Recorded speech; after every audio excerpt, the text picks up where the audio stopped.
Welcome back to Introduction to World Religion. This is Lesson 7, Zoroastrianism. If you've not done the reading yet for this lesson, which is from Mary Boyce's The Zoroastrians, and from Pfizer, please stop this video and go back and review the readings. If you've done the readings, then let's move forward with the lesson. When we covered Hinduism, we first looked at the religious practices and beliefs of the people prior to Hinduism. This is because every religion starts within a culture that already has a religion. No religion starts in a vacuum.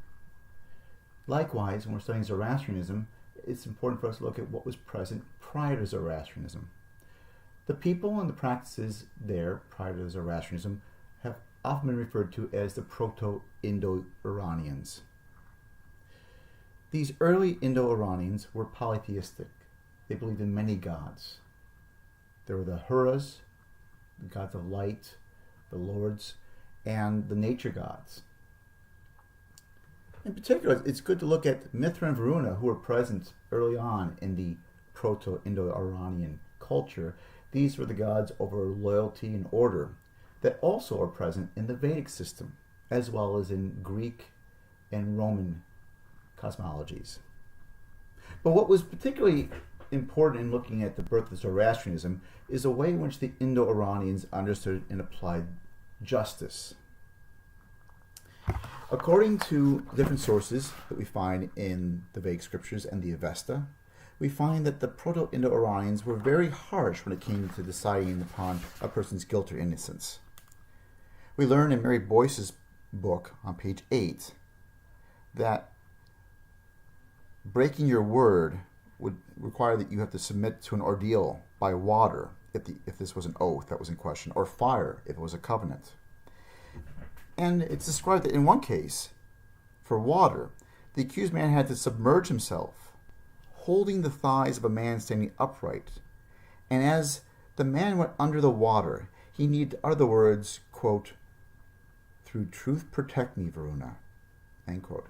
And at that instant, after he says this, an archer would shoot an arrow, and a swift runner would dart away to find the arrow.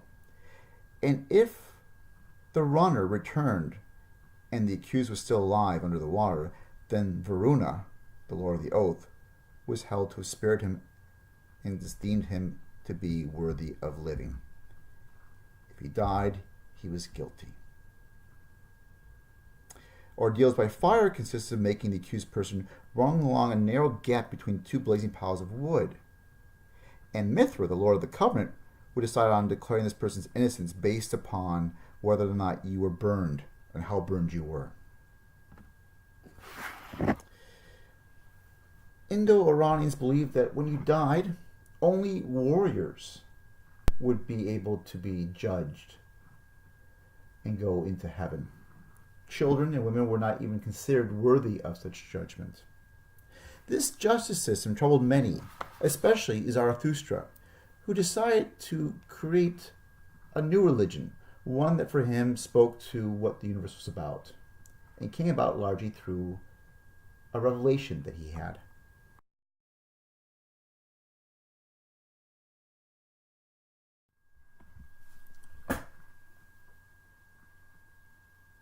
In our journey into Zoroastrianism and the religion that was prior to it, the Proto-Indo-Iranian religion, it's important to think about the correlations that this religion had with the religion we've already covered.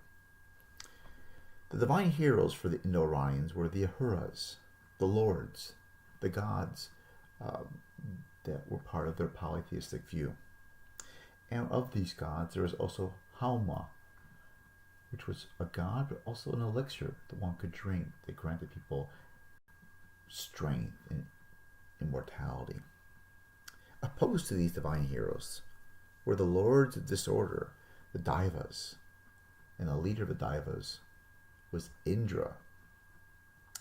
Now let's consider these names for these particular categories and look to the Vedic people. Divine heroes are the Devas. The leader of the Devas is Indra. And they also venerate a god that's called Soma, which also is an elixir you can drink that grants you strength and divine power. The enemies to the Devas are these demigods called the Asuras. Now, there is changes when you look at the different language translations. The H and the S are switched. Everything else is the same. So the Ahuras, which are the heroes for the Indo-Iranians, become the enemies for the Vedic people, the Asuras. And the enemy for the Indo-Iranians, the Daivas, the lords of this disorder, are the divine heroes for the Vedic people. These are the Devas. These correlations are no accident. We have from the early Vedic scriptures, as well as from the Avestan, instances in which the Vedic people and the Indo-Iranians interacted. The Indo-Iranians were cowherders and agricultural workers, and they complained about these other bandits that were called cowboys that came and stole their cattle. Those cowboys were the Vedic people, and they rejoiced and talked about the seizing of the cattle. So these interactions that we're seeing again around the 1500 BCE, we knew also existed prior to that during the Mohenjo-Daro-Harappan civilization and its connections with Mesopotamia. So once again, this trans-regional interactions have been existing for centuries upon centuries, and this is one excellent example of that.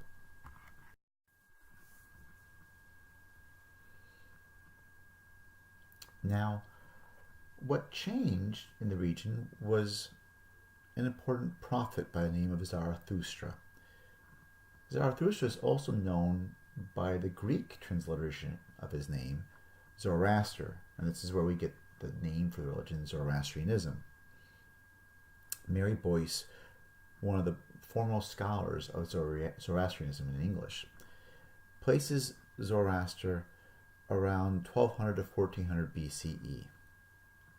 It was said that he was 30 years old when he received his revelation, his visit from an angel who talked to him about there being only one Ahura, one Lord, the Lord Mazda. So Zarathustra began to proclaim and push the idea of monotheism very early on, saying there's not these nature gods, there's not many other gods, there's just only one God, Ahura Mazda. He was not well taken by from the people where he grew up, but once he left that area and found a new home, his message spread, and gradually the whole region began to become involved with this new religion. Zarathustra argued that the old method of justice was flawed and that people were going to be judged based upon three things: their words, their thoughts, and their deeds. Hence the adage, good words, good thoughts, good deeds, within Zoroastrianism. And unlike the Indo-Iranians, who argue that only warriors, male warriors, would be able to be judged to go into heaven, Zarathustra talked about the fact that all people were judged, men, women, and children, based upon not their warrior status or battles, but their words, thoughts, and deeds. Mary Boyce argues at the very beginning, on the first page, that Zoroastrianism is the oldest of the creedal religions. What she means by this is that it's the oldest surviving religion we have record that discusses and proclaims a creed that one should accept if they want to be a part of that religion. In this case, accepting there's only one God and Zarathustra is his prophet. This becomes a creed to follow. Now, this time period, 1200 to 1400 BCE, is much earlier than Moses and much earlier than any records we can find archaeologically that substantiate Jewish or Christian or Islamic claims. Hence, this is why Mary Boyce argues that Zoroastrianism is the oldest of the creedal religions. Again, not saying that we will not find further evidence, but as of now, we have no other evidence that can suggest any other current monotheistic religion existing prior to Zoroastrianism.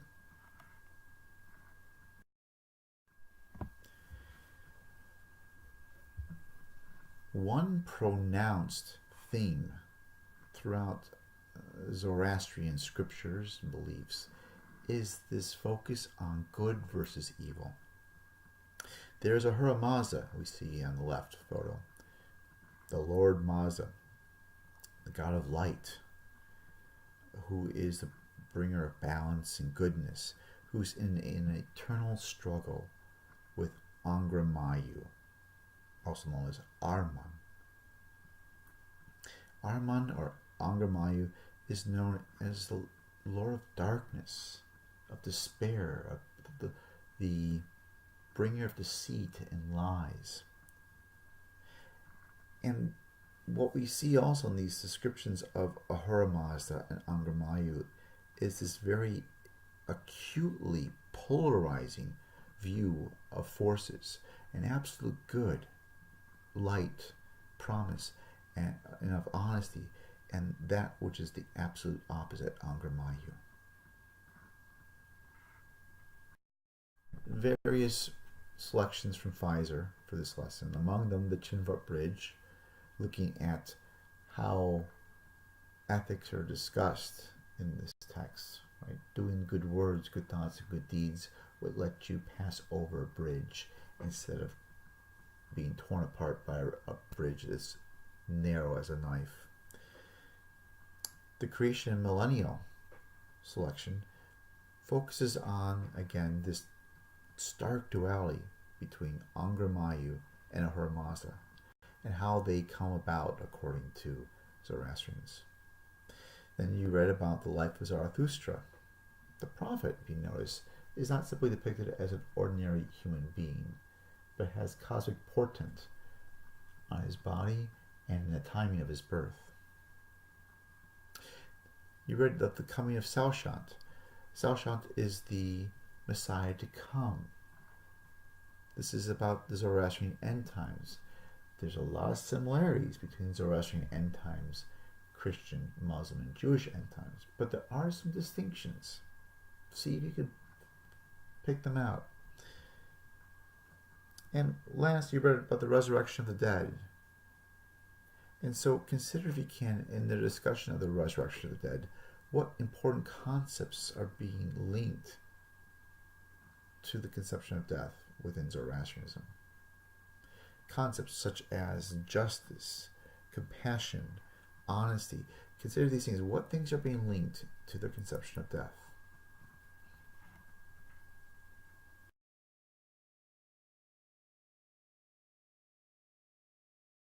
In locating Zoroastrianism in our tour of world religions, I'd like us to consider a few things.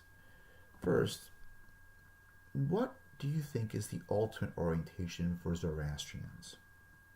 By this I mean, remember, Charles Long defined religion as an orientation to the ultimate, whatever that would be. What is the ultimate for Zoroastrians? What would they, or how do they live their lives? And what direction do they think about as the ultimate?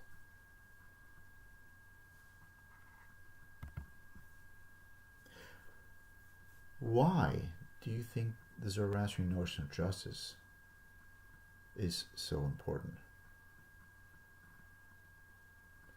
Now, in the study of religion, we can say that there's two different ways of approaching a religion: the emic and the etic. The emic means the perspective from the inside, the insider. So if you are a Christian and you're studying Christianity, you have the emic perspective. If you're studying Christianity and you're not a Christian, it means you're coming from the outside, that means the etic perspective. Back in lesson 2, we talked about John Hinnels and his discussion of how insiders and outsiders have advantages and disadvantages. What's important as we consider the emic and etic perspectives is that they're both important to include in understanding a religion. So while this question about justice and Zoroastrianism can suggest for us to look into Zoroastrian scriptures about why they themselves identify justice being important, there's also the etic framing of this too. In this case, looking at the history, the context, beyond the prophet Zarathustra. Take, for example, the points we were making before about the Indo-Iranian culture and religion, which was very harsh in its execution of justice. And because of this harsh environment for justice, it seems likely that any reformation would place social justice in a very different light. And this would be an explanation, an etic explanation, for why justice is so important. The emic would be the fact that because justice is important, Ahura Mazda and Angra Mainyu are battling for the salvation of the universe. And so the issues of right and wrong, good and evil, have cosmic importance. That would be the emic response, a response coming from within Zoroastrianism. One other important question that gets to the ways in which we can think of Zoroastrianism and other religions in this course is to consider what influences Zoroastrianism has made upon other religions. Now I realize this is only the second religion we've covered in our tour, but hopefully some of what we've talked about already and what you read about for this lesson will shed some familiarity over you in terms of certain principles, practices that you would not necessarily think would be Zoroastrian.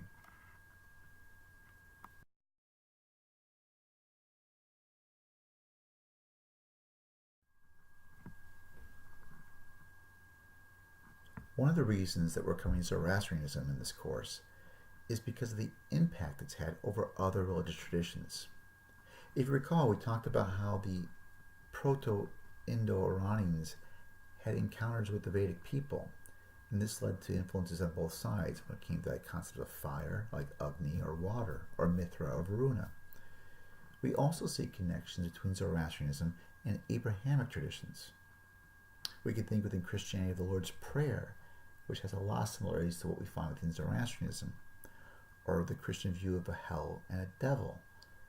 Judaism doesn't have a hell, and the closest devil they have to the devil in Christianity is the trickster god who works with God in the book of Job. There's within Christianity the Catholic view of purgatory, that you don't go to heaven or hell, but you're in the middle. In Zoroastrianism, they have what they call the place of the mixed ones, which is in between heaven and hell, and has a lot of descriptions similar to the Catholic view of purgatory. Within Christianity and in Judaism, we see the idea of a resurrection at end times, when God brings the flesh back to the bones. This same concept is found within Zoroastrianism, as is the Last Judgment. Now, within Islam, we see some other similarities. During Zarathustra's time, he changed the frequency of prayer from 3 times a day to 5 times a day. Muslims pray 5 times a day. Another interesting parallel is the fact that in Zoroastrianism, Zarathustra came from a polytheistic context, arguing for monotheism and claiming to be a prophet. And this matches very much with the context we find later on in Islam with Muhammad.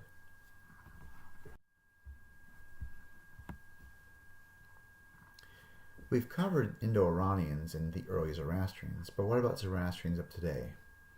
The 2 largest populations can be found in Iran and India. In Iran, they're called Irani, and there's less than 25,000. And in India, they're called Parsis, and they have less than 50,000. In India, they're facing a crisis on several levels. One is the shrinking population size. The second is the persecutions and the inability to continue with their practices. For example, Parsis bring their dead to a tower of silence for vultures to eat. This is a very ecologically friendly way of taking care of the dead. But Parsis are attacked for these practices, and India is running out of vultures. Let's turn to a trailer on Tower of Silence that talks about more of this. You're going into a restricted area which, as far as I can ascertain, has not been filmed before.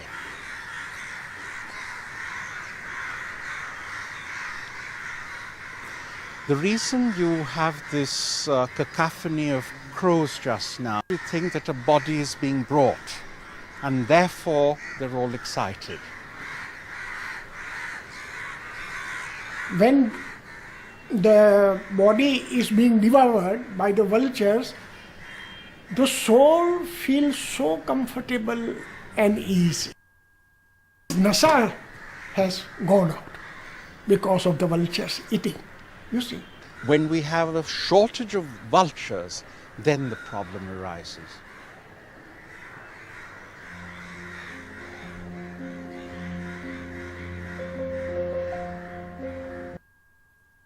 Seeing these big birds circling overhead.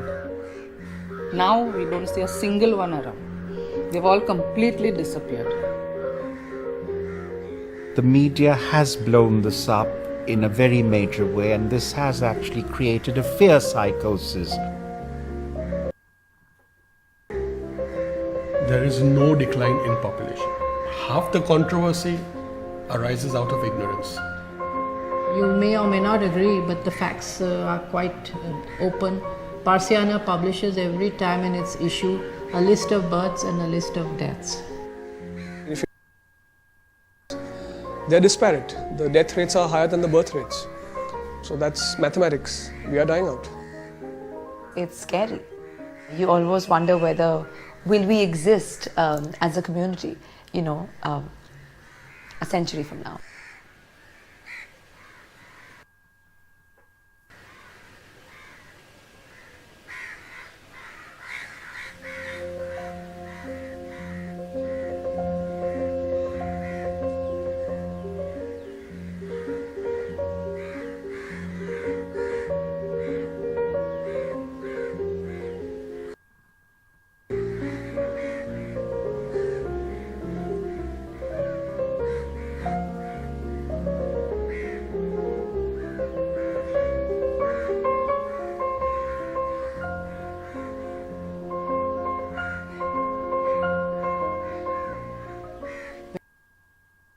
To manage the temples, to conduct the rituals, to conduct the ceremonies. That is a real threat to the survival of the religion in the real sense. You will see that for yourself when you go, for instance, to take a look at the madrasas.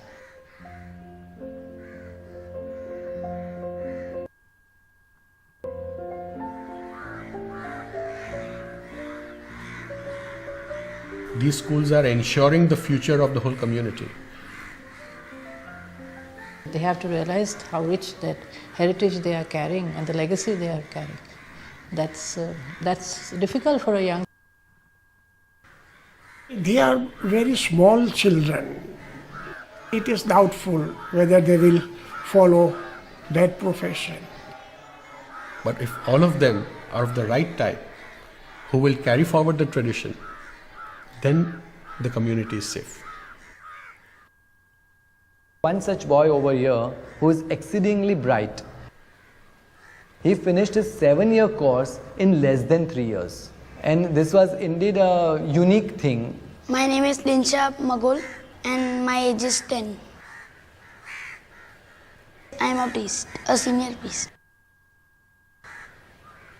He even qualified to perform the boy ritual, but then they realized that he is too short to reach the bell of the fire temple. And they said, let him mature and then he can start tending the fire.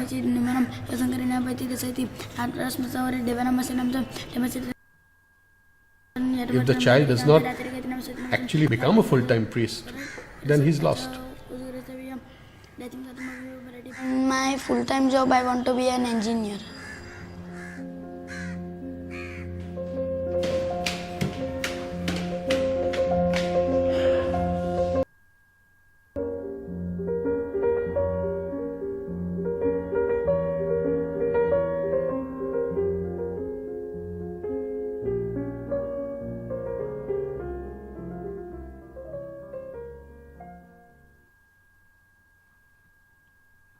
Parsi size is small today, but the religion has made a large impact on the world's religious traditions.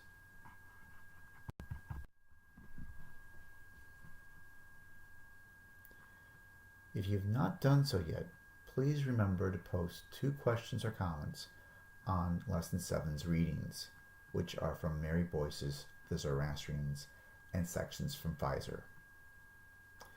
This ends Lesson 7. For the next lesson, we'll be covering another South Asian religion, the Jains.